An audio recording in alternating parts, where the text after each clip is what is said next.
At sa mga oras na ito, nasa linya po ng ating komunikasyon ngayong umaga si Attorney Virgilio Garcia, ang dating retired general po at AFP Reserve Force. Attorney, magandang umaga po sa inyo. Jade at Admar po muli ang inyong makakasama. Maraming salamat po sa inyong oras. Magandang umaga, Jade and Admar. Magandang umaga sa inyong mga taga-subaybay, sa ating mga kababayan. Assalamualaikum warahmatullahi wabarakatuh. Opo, Attorney, itong pag-uusapan natin patungkol nga dito sa naging desisyon ng Supreme Court kaugnay po doon sa impeachment complaint laban kay Vice President Sara Duterte. Ngayong pinagtibay na nga ng Supreme Court at may mga nilabas na desisyon. Ang umani po ito ng kritisismo mula sa ilang mga public officials, tulad na lamang po ni Senate President Tito Soto. At sabi pa nga niya, imposible na ang impossible yung impeachment now is impossible dream na, attorney. Ano ho ba ang unang reaksyon po muna ninyo dito sa naging desisyon ng Supreme Court at itong naging komento naman po ni Senator Tito Soto? Unang-una po, nakakalungkot na siya yung Senate President, siya yung nagsasalita ng ganyan. Wala pong respeto sa co-equal branch of government. Number two, it reflects his ignorance on the subject matter. Hindi naman po siya abogado, hindi po siya dapat nagko-comment ng ganyan dahil 13 po yung mahistrado, 13-0 pa rin po. Wala namang nagbago. At ang sumulat ng desisyon, appointee ni Presidente Pinoy, si Justice Marvic Leonen. Ano na po ang gusto nating ipakita sa buong mundo ngayon? Mga korap yung ating executive, pagkatapos mga pulpul yung ating mga mahistrado. Hey, ano na pong klaseng bansa meron tayo pagka ganyan? Kasi napakahilig po kasi nating magboto nung tong mga wala namang kinalaman do sa trabaho basta anyway, that's another matter. Yung ating right of suffrage. Ako po, ang masasabi ko tungkol dun sa desisyon ng Korte Suprema sa impeachment, napakaganda po. Dahil inayos ng ating Korte Suprema yung impeachment.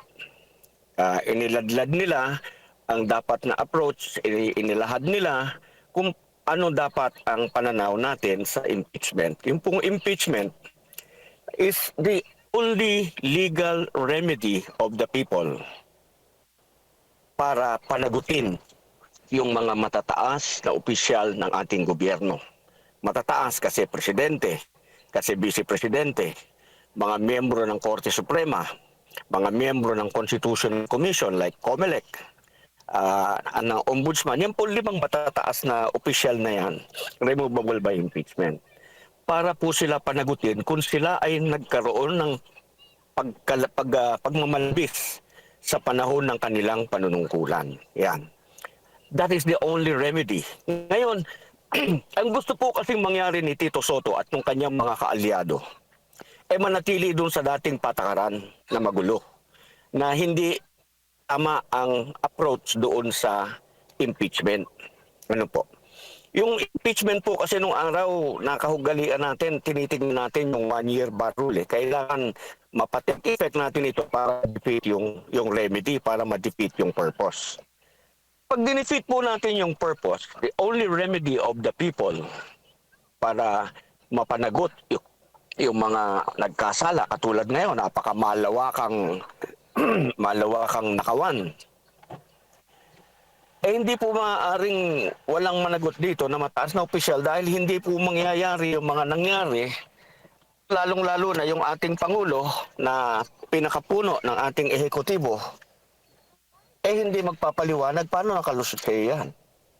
Marami pong ganong bagay. Kailangan ipaliwanag ng Pangulo, ganito kasi ang ginawa ko. Bahala na yung Senado, yung 24 na senador na humusga kung siya nagkamali o hindi. Ngayon, ang sabi po ng Korte Suprema,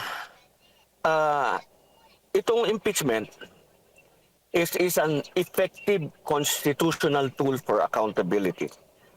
Remedyo lang po yan ng taong bayan. Dapat po yan, ang ending yan, guilty or not guilty. Hindi yung nakafocus tayo paano natin i-defeat, nandun tayo sa one-year bar rule. Nilinaw nga po ng Korte Suprema, sabi ng Korte Suprema, hindi lahat ng bagay magti-trigger nung one-year bar rule. For example, nung araw. Kaya sinasabi nilang pinahirap. Pinahirap po na panalbahe.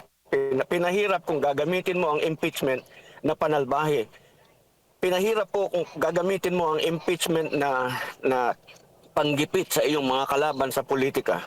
Yung pong impeachment is a political process pero hindi po dapat politikahin ng mga politiko. Sui generis po. Yung nung araw, yung final, example lang po, with all due respect, Attorney De Los Reyes. Nung araw, yung final ni Attorney De Los Reyes, that is enough to prevent yung ombudsman, yung impeachment. Dahil that is going to trigger the application of the one-year bar rule already. Kasi na-file niya, basta nakapag-file at na-initiate, it will trigger the one-year bar rule. Kasi nung araw po, initiation, basta na-initiate. Ang initiation po is the act of filing and the referral to the Committee on Justice. That is what they did right away. Nagmamadali nga po sila. Nakalimutan nila. Wala pala silang house rules. This is another matter. We will talk about this later. Opo. Kasi, Nakalimutan nilang wala. Opo, attorney. Malinaw po yun. So, para lang din masundan ng ating mga kababayan, attorney, alin ho ba ang mga nakikita ninyong mali na ginawa po ng Kamara na kaugnay nga po dito sa naging desisyon o dinesisyonan po ng Supreme Court, binigyang linaw po ng Supreme Court? Okay. Doon po sa kaso ni Vice President Sara, meron pong tatlong impeachment complaint. Yung tatlong impeachment complaint po na yun na i-refer sa House Justice Committee. Ano po? Pero matapos ma-repair sa House Justice Committee, hindi na nila inaksyonan. Natulog po doon sa House Justice Committee. Pagkatapos, nung magsarado yung session ng Congress noong February 5, na-archive yung tatlo, hindi na aksyonan, ang naging epekto na dismiss. So sabi po ng Korte Suprema, dahil hindi nyo ito inaksyonan at ito ay pinatulog ninyo, at pagkatapos nag-file kayo ng third mode ng pag-file ng impeachment complaint, yung pag-archive ninyo served to bar yung ginawa ninyong articles of incorporation because initiated, referred, hindi nyo inaksyonan. Yun. So bali, doon po, pinapaliwanag ng ating Korte Suprema, hindi uobrang ganito ang gagawin ninyo. Merong kailangan yung bawat complaint must follow the procedure. In due course, it will proceed in due course. Opo. Como ang ginawa po nila yung iba, kasi tatlo po yung pag-initiate, yung pag-file pala ng verified impeachment complaint. Number 1 is by a congressman. Number 2 is by a citizen endorsed by a congressman. Yung number 3 po, by 1/3. Yung ginawa nila by 1/3 immediately. Pagkatapos, nung ginawa na po nila yon, nag-file sila ng articles of incorporation, dininay pa po nila, wala pa pong due process yung ating Vice Presidente. Hindi nila binigyan ng pagkakataon, o eto mga reklamo sa iyo, dapat sagutin mo to. Yung due process po kasi applies sa lahat ng proceeding, pati po sa impeachment. Yung respondent must be given the opportunity to explain himself or herself. Wala po yun. So sabi ng Korte Suprema, because this is what you did, yung pag-archive niyo ng first 3 impeachment complaints served to bar this one. So kaya po, barred. Kaya nga po pinapaliwanag ng Korte Suprema dun sa kaso ng Duterte versus House of Representatives, yung mga instances na mag-a-apply ang one-year bar rule at mga instances na hindi mag-a-apply ang one-year bar rule. Sabi po ng Korte Suprema, we go by the spirit of the provision. Ang spirit nito is kailangan managot yung mapanagot kasi this is the only remedy of the people. para mapa-account mo yung, para mapanagot mo yung mga matataas na opisyal ng gobyerno, hindi para i-defeat mo on technicality. Yun, ngayon, nagrereklamo po sila dahil mahihirapan sila, hindi nila magagawa yung gusto nilang gawin dahil ngayon po, hindi lamang sa kailangan yung reklamo, yung impeachment complaint, merong attachment, kailangan yung reklamong impeachment complaint, yung allegations mo doon at yung ebidensya mo is supportive of each other and can sustain a conviction. Hindi po yung moro-moro na papailan mo lamang, comply ka lang sa letter of the law and then you will defeat the remedy. Hindi po ganon, hindi ganon. Kaya yung mga nagsasabing hindi po tama yung sinasabi nila at sana po tigilan na nila yung panlilin lang sa taong bayan dahil hindi po kami papayag na sayang po yung kami sa United People's Initiative, ang amin pong pinaninindigan dito is respect, obey, and protect the Constitution, which is why we are very vocal. Pagka Constitution ng pag-uusapan, talaga pong paninindigan namin yan. Opo. Opo. Malinaw po yun, attorney. May violation sa one-year bar rule at saka yung due process. Yun yung mga sorry po. May violation po sa procedure. Yun May po. violation sa procedure, hindi po dun sa one-year bar rule. May violation sa procedure kaya nag-take effect yung one-year bar rule. Gusto ko lang pong ding paliwanag. Kasi sinasabi nila they have the sole authority to initiate and to try and decide impeachment cases. Ano po?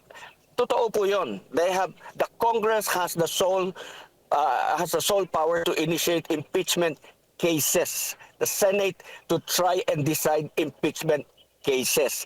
Ibig pong sabihin, yung kaso ng presidente, impeachment kaso ng presidente, vice-presidente, yung limang matataas na opisyal, kanila yon.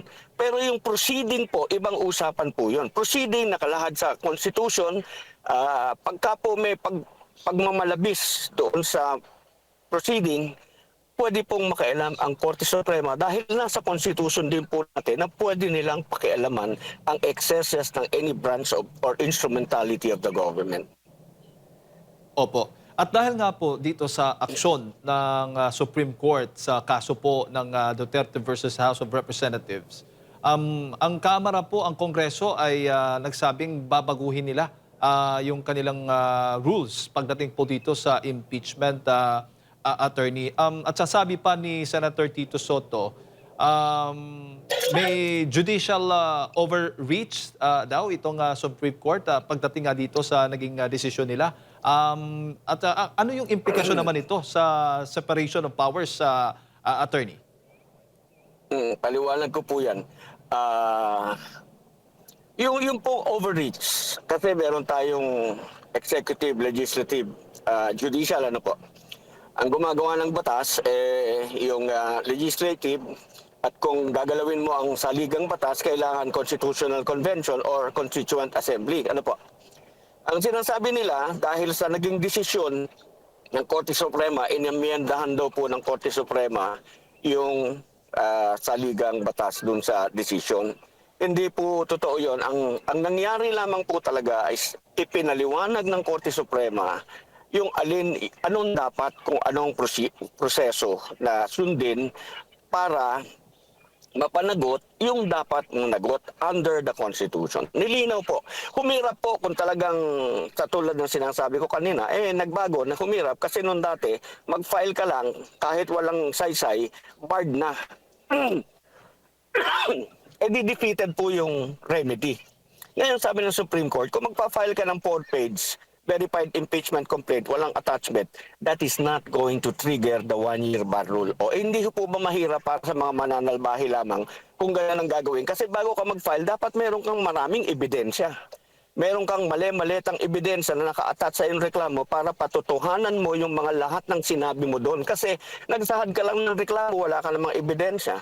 It is not proof. Allegations are not proof. They are not evidence. They're just allegations. You need to prove them. So, wala pong saysay. Kaya sinabi ng Supreme Court, hindi pwede yung ganito. So, inilahad niya na nila lahat. Ganito, ganito, ganito. Yan. Yan ang dapat ninyong gawin para dumating sa dulo, pagdating sa Senado, di guilty or not guilty. Hindi po yung one-year bar rule, doon tayo nakafocus. Nandun po tayo sa how to defeat the remedy. ano po, yung overreach, sabihin ko lang po, si Congressman De Lima masyadong overreach na overreach eh. Niloloko niya yung mga taong bayan. Hindi po totoo yan. Tinatanong ko nga po, bakit po Senator De Lima nung panahon ng kaso ni Senator Grace po, wala kang sinasabing overreach. Nun grabe ang overreach. Kasi dun sa kaso ni Grace po, binago nila ang ibig sabihin ng natural born citizen para lamang ma-accommodate nila si Grace po na makatakbong presidente nung time na yon. When actually, she is not anymore. Bibigay ko na sa kanya, I will assume that she was a natural born Filipino when she was found. Pero dahil siya naging Amerikano, pagbalik niya, reacquire niya ng Philippine citizenship, it did not restore her to the status of a natural born Filipino because under the Constitution, a natural born Filipino is one who is Filipino by birth and does not have to perform anything to perfect his or her Philippine citizenship. Opo. Attorney, malinaw Yeah. na for you, hindi na maaring, wala nang dapat baguhin sa House rules pagdating po dito sa impeachment process dahil ang ginawa lang ng Supreme Court ay binigyang linaw lang ang yung mga, yung kung ano ang nakalagay po sa ating konstitusyon? Hindi po, kailangan baguhin ng mababang kapulungan ng Kamara ang kanilang House rules. Dahil sinasabi rin ng Korte Suprema na yung kanilang House rules ay hindi tugma sa probisyon ng saligang batas. May mga pagbabago silang ginawa doon. And therefore, hindi constitutional. Kaya nga po hindi naging unconstitutional din dahil hindi sigun sa saligang batas yung kanilang ginawa. Opo. Isa pa po yun na dahilan. Ngayon, ganito po, babalikan ko yung House rules na yan. Ang ginamit po ng ating kasalukuyang 20th Congress sa pag-initiate ng dalawang naunang verified impeachment complaint ay yung House rules po ng 19th Congress. Which is,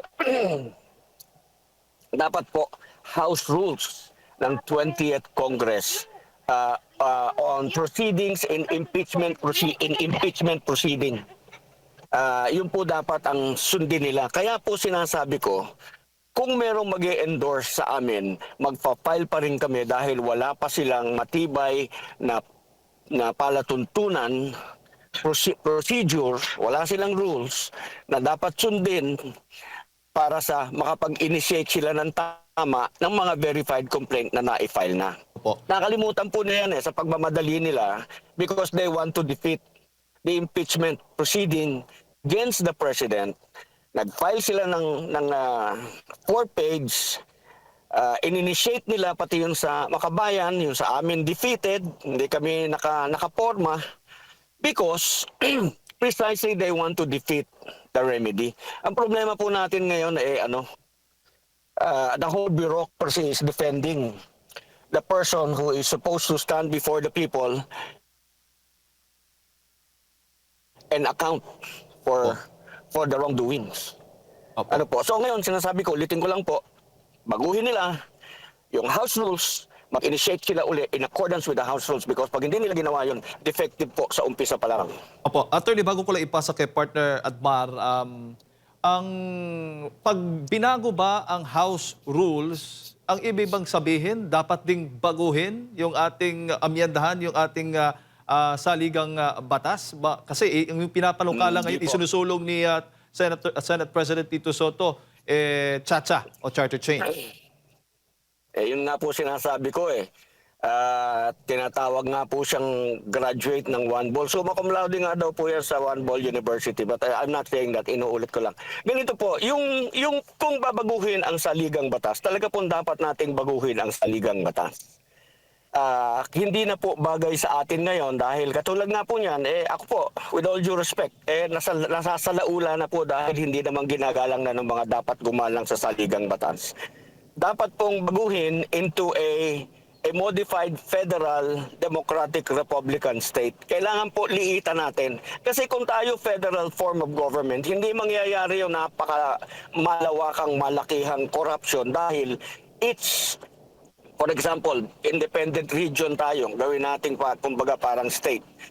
Doon po sa maliit na rehiyon na yun, napakahirap magnakaw ng ganong kalaki.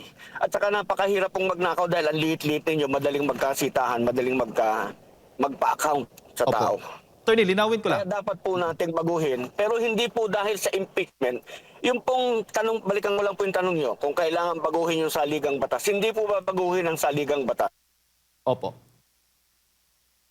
Babaguhin po ng Kamara yung kanilang House Rules para ito ay tumugma sa probisyon ng saligang batas. Opo. Ulitin ko lang, Attorney, ha. So, hindi po kayo sang-ayon sa sinasabi po ni Senate President Tito Soto na magtsatsa upang baguhin nga ang saligang batas upang baguhin itong impeachment process?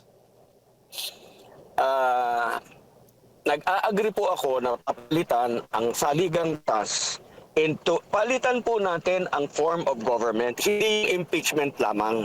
Because yung impeachment po, wala pong problema sa impeachment. Ang problema po natin, yung politiko who are acting on their own. They are supposed to be representative of the people. Tignan po ninyo, yung aming impeachment complaint, hindi po ba dama ng mga congressman dito sa NCR na yung taong bayan dito sa NCR humihingi ng pananagutan sa Pangulo? Bakit walang ni isang may bayag sa kanila na mag-endorse ng aming impeachment complaint? Hindi po ba yung desisyon na lamang nila ng personal nila? Hindi na sa representante sila ng taong bayan. They're there to precisely to represent the people. Opo. Attorney, magandang umaga po, si Admar po ito. Parang Hi, ang Admar. nangyari Good po, morning. dahil nga po hindi pumabor, hindi umaayon sa gusto ni Senate President Tito Soto, yung naging desisyon ng Supreme Court, parang nangyari, magtsatsa na lang tayo. Parang dahil sa, alam niyo na po, emosyon, kaya isusulong niya yung tsatsa dahil nga po doon. Meron po bang masamang epekto pag ganun lang po yung magiging pag-iisip ng ating mga mambabatas dahil nga parang hindi po mapabor sa kanya yung naging desisyon lalo na ng Korte Suprema? Ang mali po, hindi pwedeng i-correct ng mas malaking pagkakamali. Ulitin ko po, yung provision natin sa impeachment, sa present constitution natin, wala pong problema. Ang may problema po, yung mga politikong katulad niya, na ayaw gumalang sa saligang batas, puro politiko na lamang po ang iniisip nila. Puro ano. Ang dapat pong gawin ni Senator Soto mag-resign as Senate President. Ibigay niya po dun sa nakakaalam para yung Senado mapamunuan ng tama nung may alam sa trabaho ng paglimpag ng batas. Si Senator Soto po, with all due respect to you, Senator Soto, I see you as a person with, ano ka lang po wido lamang yung decision ni Senator Soto tsaka patriarchal. Nung panahon ni Grace po, pinamura niya yung hindi alisin si Grace po dahil inaanak daw niya Not because of hindi dahil base sa batas or any qualification, pero dahil inaanak niya. At hindi raw siya papayag na maalis si Grace po dahil inaanak niya yon. Kaya sinustain niya na yung Senate, ang stand ng Senate, yun ang naging stand ng Senate. That is not a legal stand. That is a personal stand. Kanya ba yung Senado? Hindi naman po ganun yun. Opo. Attorney, huli na lang sigurong topic mula sa akin. Ngayon pong araw na ito, February 2, ginugunita po yung tinatawag na Constitution Day, no? Kung saan ngayong araw na ratipikahan sa pamamagitan ng plebisito itong 1987 Constitution. Ano po dapat i-reflect ng taong bayan ukol dito? Ng lahat, pati ng mga namumuno dito po sa pinagkaisahan ngayon na suportahan na 1987 Constitution po, Attorney.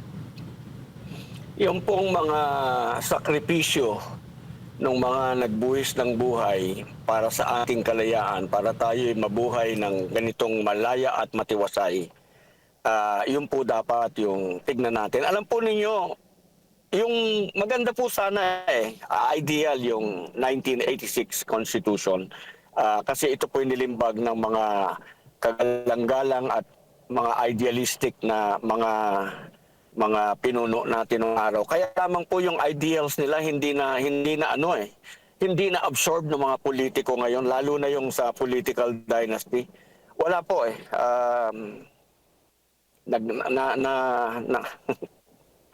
well, forgive me for saying nasa laula na po tayo masyado ng politiko. Kailangan po talaga merong malaking pagbabago. Kasama na dyan yung saligang batas. Opo. Attorney, siguro huling mensahe po ninyo at paalala muli sa ating mga kababayan na nanonood po sa mga oras na ito. Mga kababayan, maging mapanuri po kayo. Kayo po ang mag-decide kung sino sa mga nagsasalita ang nagsasabi ng totoo at kung sino yung pampersonal lamang nilang hangarin ang mapangyari nila. Yung pong Korte Suprema hindi namulitika sa pagkakataong ito. Nung panahon po ni Grace po, yes, namulitika ang Korte Suprema kaya nag-away-away sila doon. Mababasa nyo naman po yun sa desisyon ng Korte Suprema. Yung pong desisyon ng Korte Suprema sa Duterte versus House of Representatives, 13-0 po, hindi nagbago kahit na nagkaroon ng motion for reconsideration. Pinanindigan nila at naniniwala po ako na talagang tama sila dahil ang gusto mangyari ng Korte Suprema, itama natin ang exercise ng impeachment dahil ito lamang ang kaisa-isang legal na remedyo ng taong bayan para mapanagot ang mga matataas na opisyal ng ating bayan. Kung hindi po natin sila pagbibigyan ng legal na proseso, anong option po ba ang gusto natin? Gusto po ba natin yung the other option? Hindi naman po marapat na magkaganon tayo. Kailangan po sa legal na proseso, igalang po ng mga representante ng tao, yung kanilang mandato na nanggaling sa tao, hindi sa pera nila, para po tayo umayos.